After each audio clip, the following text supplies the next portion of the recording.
সকালবেলা ঘুম থেকে উঠে দেখি চালটা পুরো পানি দিয়ে ভিজে গেছে, কিন্তু তার কারণ খুঁজে পাচ্ছি না। রয়্যালকে দেখি ঘেঘু করে খেকাইতেছে, কিন্তু এদিকে কি হলো কিছুই বুঝতে পেলাম না। আর এইদিকে দেখেন সবার আগে উঠে সে মাছ ধরে নিয়ে আসে, আর একটা সূর্যমুখী ফুল। সবাই এটা নেওয়ার জন্য অনেক চেষ্টা করেছিল। আমি আবার নামাজের সময় হলে নামাজ পড়তে চলে যাই। এটা আমাদের এলাকার মসজিদ, টিনের মসজিদ, আমি নামাজ পড়ি এবং ছোটদের সাথে থাকতে আমি খুব পছন্দ করি। আর বাসায় আসলে তো এই লোক আমার পিছিয়ে ছাড়ে না। দেখছেন কেমনে বয়া ছিল, হঠাৎ করে মুরগিটা দিয়ে খোয়ারে যেতেছে। আবার এইদিকে আরেক ঘটনা ঘটে গেল, তারা দিয়ে আবার রং দিয়ে খেলা করতেছে। এইদিকে দেখি নাইকেল গাছে প্রচুর নাইকেল হয়েছে। আসসালামু আলাইকুম। সকালে ঘুম থেকে উঠে দেখি টিনটা হঠাৎ করে ভিজা। তাই চিন্তা করলাম আজকে এখানে কি হয়েছে, বৃষ্টি তো হয় না, তাহলে ট্রেনটা কেন ভিজা, তাহলে সেটাই দেখার চেষ্টা করতেছি। আর রয়্যালকে দেখি শুধু খালি ঘেউ ঘেউ করতেছে, আর আমি চতুর্দিকে ভিজেতেছি। আশেপাশে কেন এত ভিজা গেল, আর কি কারণে ভিজলো, কেউ কি পানি ফেলাইলো? সবগুলো চালই দেখতেছি ভিজা। আমাদের বাড়ির পাশে যে কটা ঘর ছিল সবগুলো ভিজা। আমি চতুর্দিকে দেখতেছি, আর এত সকালে উঠেছি, কেউ এখন থেকে ঘুম থেকে ওঠে নেই। চতুর্দিকে দেখতেছি এখন অন্ধকার হালকা হালকা, কিন্তু ভাই পানি দিয়ে ভিজার কারণ কি সেটাই দেখতেছি। আমি উঠছিলাম একটা কাজে, উঠে দেখি এই অবস্থা। তারপর আর কি দেরি না করে সবকিছু ভিডিও করে রেখে দিয়েছি, আপনার সাথে শেয়ার করতে তো হবেই। এই যে দেখেন আমাদের ঘরের পিছনে কত বড় একটা খাম্বা, একটা তার পড়লেই আমাদের পুরো ঘরটা কারেন্ট হয়ে যাবো। এখন এই জায়গায় আমাদের বসবাস করতে হয়, আমাদের ঘর এখনো কমপ্লিট হয়নি। আমার আব্বা ঘুমের তো একটু আগে অফিসে যায়। এই যে দেখেন পুরো ঘরের চারপাশ দিয়ে ভিজা। আমি চতুর্দিক দিয়ে দেখলাম কেন ভিজে গেল বুঝলাম না। হঠাৎ করে আমার মিষ্টি ভাজতেজি চলে আসলো। আম্মা আবার এইদিকে রান্না শুরু করে দিল। এইদিকে বেগুন ভাজা সুন্দর করে মা সবকিছু রেডি করতেছে।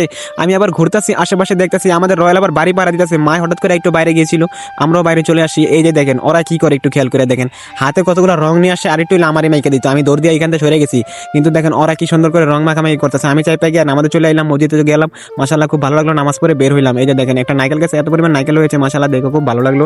কিন্তু গাছটা ভাই অন্য মানুষের, নিজের হলে পেরে খাইতাম। নাইকেল খেতে খুব পছন্দ করি। নামাজ শেষ করে বাড়িতে আসলাম, শিমুল গাছের নিচে আসলাম, আসলে মনটা একটু ভালো হয়ে যায়। এখানে প্রচুর ফুল ছিল কিন্তু ছিঁড়ি নেই। এবার চলে আসলাম কুমড়া বাগানে। কুমড়া বাগানে এসে দেখি ভাই এত পরিমাণে কুমড়া হয়েছে, কিন্তু মাশাআল্লাহ কুমড়াগুলো মনে করেন আগের থেকে ভালো হইতেছে। তো সবাই দোয়া করবেন। আর এইদিকে এসে দেখি পুরো গাছ থেকে খালি পাতা পড়তেছে, অনেক পাতা পড়লো। আমার বাড়িও পাতা দিয়ে ভরে গেছে। দাদি হঠাৎ করে বাসে আসলো, আর আমার মা চলে আসে। রয়্যাল তখন বাড়ি পাহারা দিয়েছে। ভাই একটা অবস্থা নেই কতটা আমাদের প্রতি ওর টান, আর ও এত কিছু বোঝে, ইশারার মাধ্যমে সবই বোঝে। আমাদের নতুন মুরগি ঠিক আছে, ডিম এখনো পারে না, আজকে দেখা যাক পারে কিনা। বাড়ির কাজ যা আছে সবকিছু নিজে নিজে করার চেষ্টা করলাম। অনেকগুলো কাজ শেষ করে এখন রয়্যালের সাথে একটু আড্ডা দিতেছি।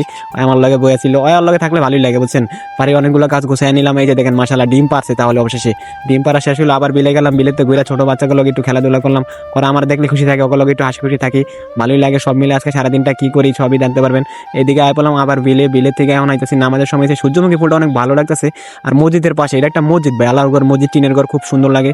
নামাজ শেষ করে বের হয়ে রাস্তা দিয়ে ঘুরতেছি। বাসায় দিয়ে আবার রড দিয়ে মিঠাই বানায় রয়েছে, বছরের শেষ মিঠাই এখন বানায় রাখছে। আর বাতিজি তো চুলার বাড়ি থাকে, সারাদিন এখানে খেলা করে। আর আমার দাদি সুন্দর করে শাকগুলো ঘোরাফেরা শেষ করে বাসা চলে আসছে, কিন্তু মায়ের রান্না এখনো শেষ হয়নি। ইফতারি অনেকগুলো আইটেম এখনো রান্না করা শেষ হয়নি, তাই ঘরে গিয়ে বসে জামাটা চেঞ্জ করে পাঞ্জাবি পরে বসলাম। মা এদিকে রান্না করা শেষ এখনো করেনি, আমাদের বাড়ির এখনো কাজ সম্পূর্ণ শেষ হয়নি। তো সবাই ভালো থাকেন, আসসালামু আলাইকুম। সামনের ভিডিওতে আবার দেখা হবে।